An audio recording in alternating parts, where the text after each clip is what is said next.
We had steam turbines, electricity, nuclear power stations, nuclear bombs, power station came a bit later.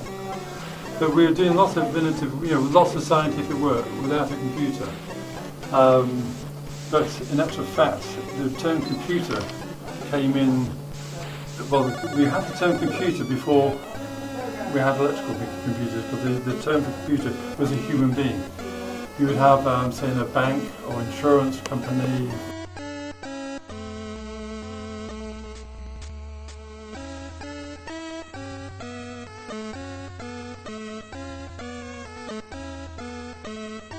Graduated from university in the early 70s. He was allowed to have one of these, and he had to sign for it, being a government department where he was working for, worked for the government.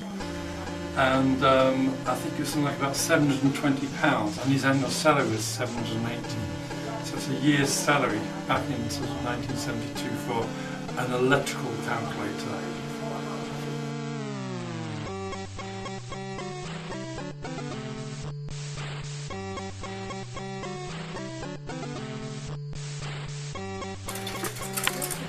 Do you have sound? Do you have video on that? Video it.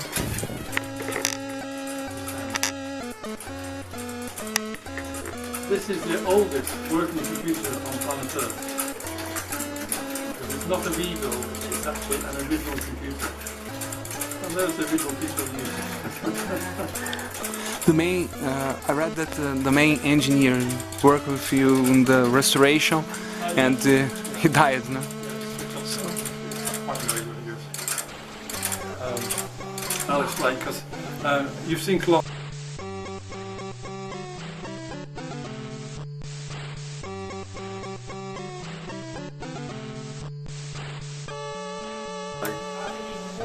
Because if I now go, shots over there, so what's 11 in there, I'm going to go around once,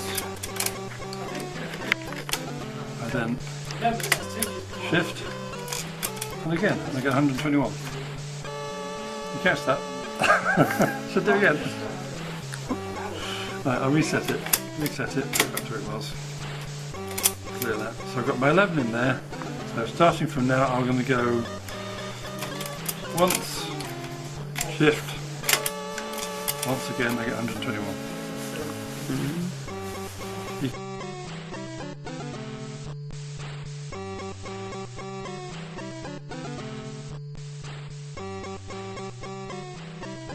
For sort of storage as well, so you have a flip-flop of valves on there.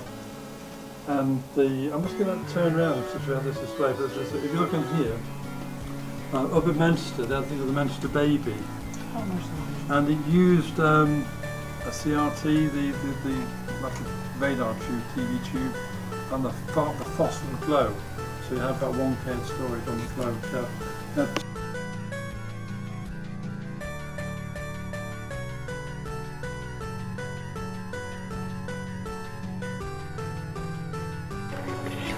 punch tape. You have plotters on there. And what we're using for storage now, instead of having those decatron tubes for storage, we've got what we call ferrite core. What we call ferrite core? Yeah, so you have... you can see the bit for storage. Yeah, it's like that's a bit, so little beads like that, magnetic, north and south.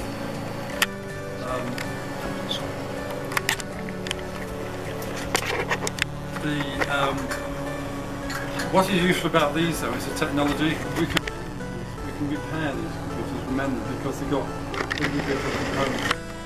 So we can actually get the soldering going out and fix them. So this will be very good. Not another.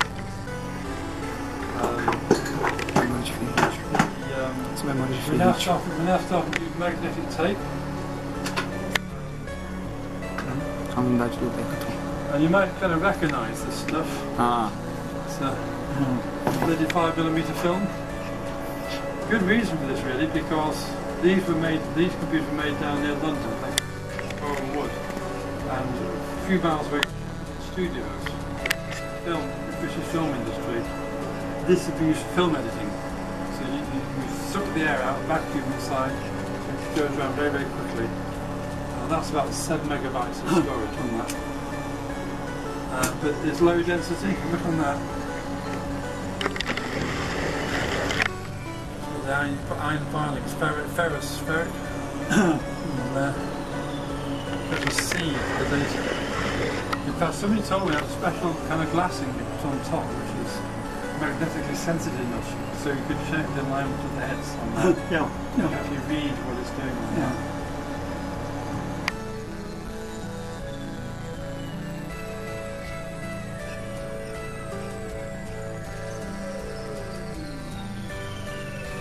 You buy your own software. By the end of the 60s, this was quite a successful machine. In the 1960s, there's about 200 or 300 of these machines made, which is a lot in the 1960s. Around half the UK market for computers. And what happened then? People started writing programs for other people's computers. And a lady called Dina St. Johnson. So she's a woman pioneer for writing software. Very successful software for the companies.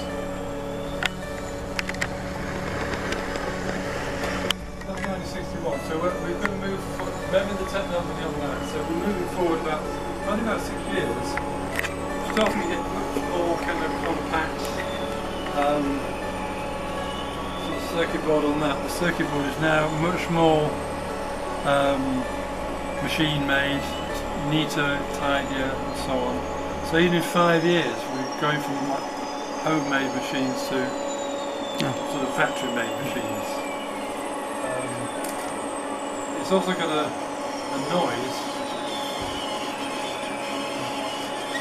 This display is 20 years later, so that is nothing to do with these. It just says that wearing this will wear out, you see. So. The bane of my bloody life for those things. Well, the thing was, that is not a fault. That's so the engineers can hear what it's doing. If you listen to that and watch there, just go over here. So listen there and watch on there. You can hear the machine working. The which I could tell it wasn't working properly. It did not sound right. I knew there was a fault on it. You could also see the fault on the which it had just crashed actually. That machine there has a loudspeaker. I can hear it when it wants to. And again, on this I can turn it down because it gets squeaked out too loud. The reason for this is so that we don't wear that out, so we don't tire this out too much. I'll just switch it over.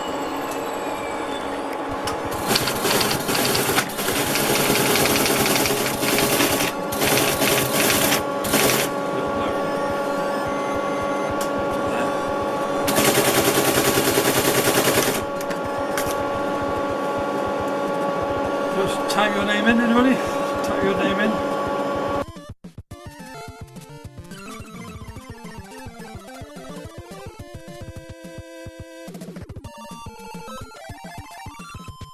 Because when you're flying the aircraft, this records all the movements of the aircraft.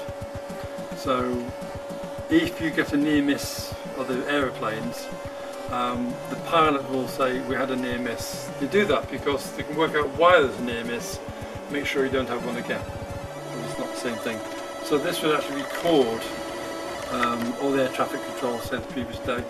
We've got 2 computers, it's a DEC PD11 34 yeah. Yeah, about 34, yeah.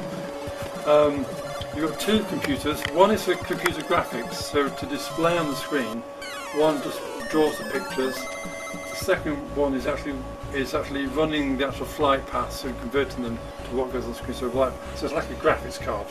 So you've got one computer, one graphics card. You need a whole computer just to drive the display. But flat screen. It's 1970. It's flat.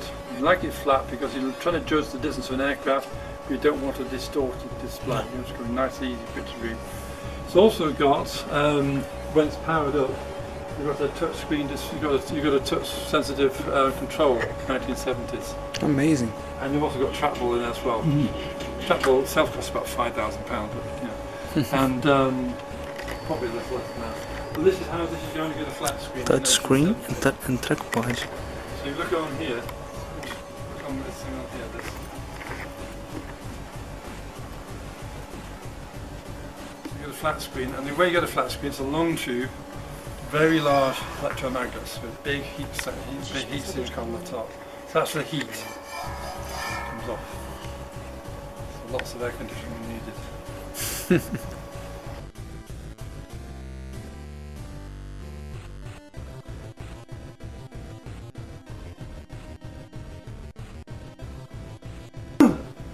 I think I like in this is good. Give it time.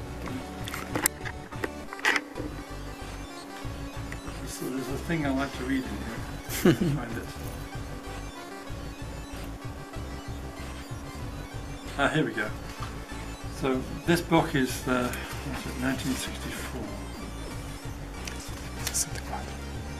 So 1967. Okay, 1967. And this is a book many software engineers read. And this is the first paragraph you read on here. And it says, during the last few years, we have learned of many new applications for digital computers, including space navigation, the checking of income tax returns, and a selection of compatible blind dates. So 1960, trying to find girlfriend, this engineer. So I thought, yeah, even those days, oh, sometimes with a girlfriend, get a life.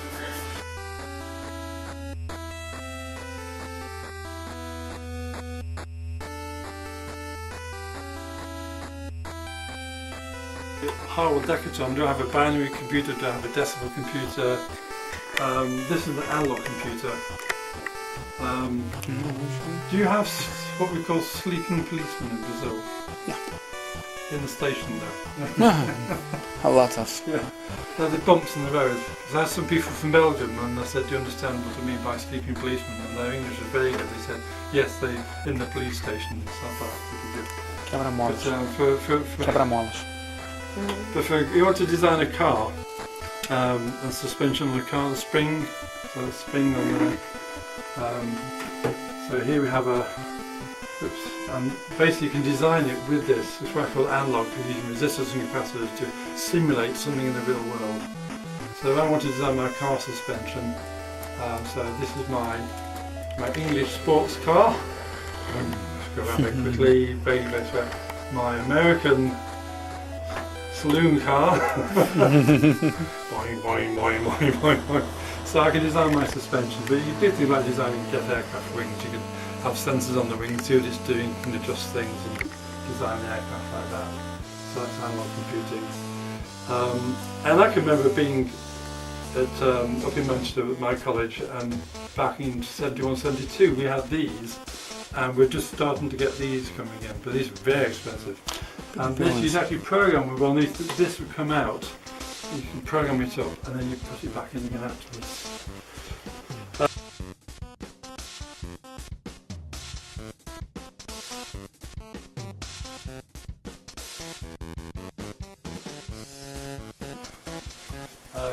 You're basically using punch cards. The person who owned these machines was a chicken farmer. Very big chicken farmer up in the place called Yorkshire in England, and he'd actually trying to work out basically which chickens laid more eggs, or maybe if I give them a certain amount of feed, what's the least amount of feed I can get and the egg doesn't crack.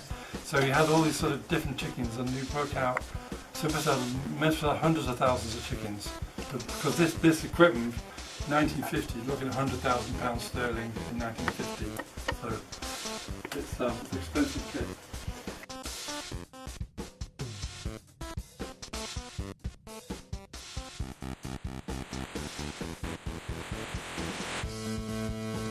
Oh, I forget what the whole temperamental.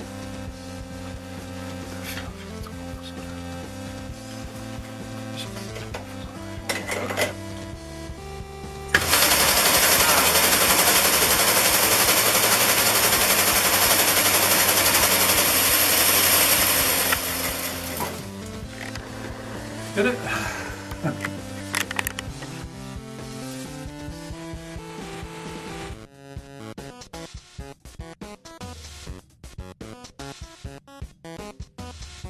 So these are very expensive. And this you'd actually program with one of these. This would come out. You can program it up and then you put it back in again afterwards. Again, our computers, we've all got some history behind them of one sort or another. This one was the Nuclear Test Ban Treaty. That's what we call the Black Nest Project. So they designed the software for the what you're doing is you've got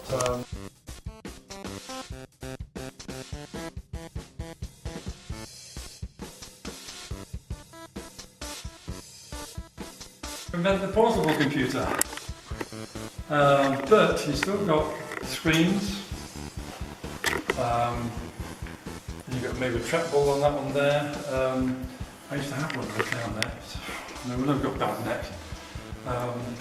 You also get these like air hostesses with these. Oh, look at me going up the flight of my plane. Must have been empty. You broke me flipping on taking that off the plane. But there's this thing, I want to have it portable. I want to go somewhere with it, you know. It's convenient. Then Mr. Jobs does it again, doesn't he? Because he says, I'm going to change everything. The Newton. So I'm going to change things. I'm going to throw away the form factor. I'll just have a flat screen, and then in my software I'll tell the screen what it's going to be. Now we can move an Apple iPad and everything else, and basically the computer does everything. But you change the appearance of the screen, and you change what happens when you touch different parts of the screen. So you've changed it down to a little flat thing like that. But to get here, it's quite interesting, which we'll see in a minute, is that basically when he designed this, he tried using an Intel chip, and it's too much power. The battery flat in 20 minutes. Back in England, we had the BBC micros, and we'll see how that all came about, and what the connection is between the BBC micro and 95% of your smartphones and iPads on the planet Earth. So follow this way. Well,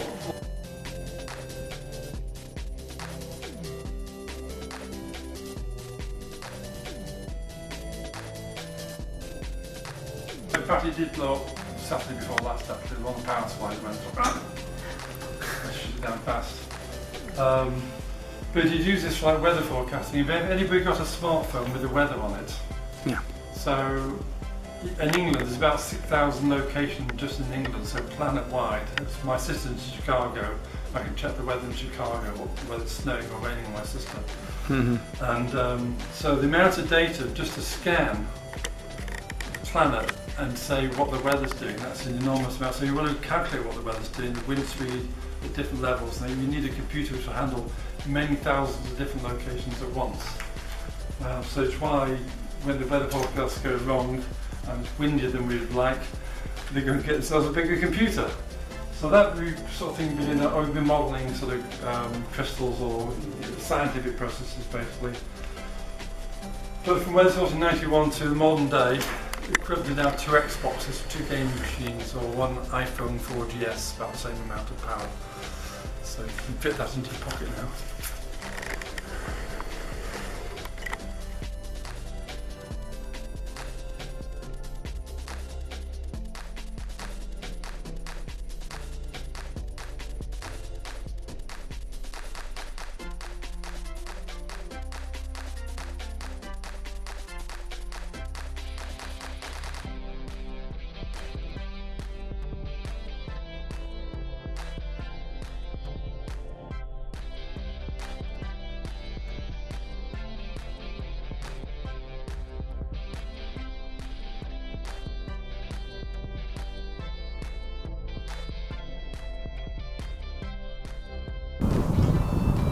bicho.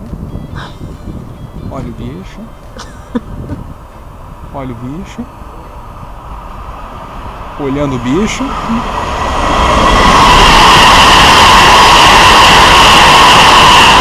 Lá vai o bicho. Tá bom? O que mais?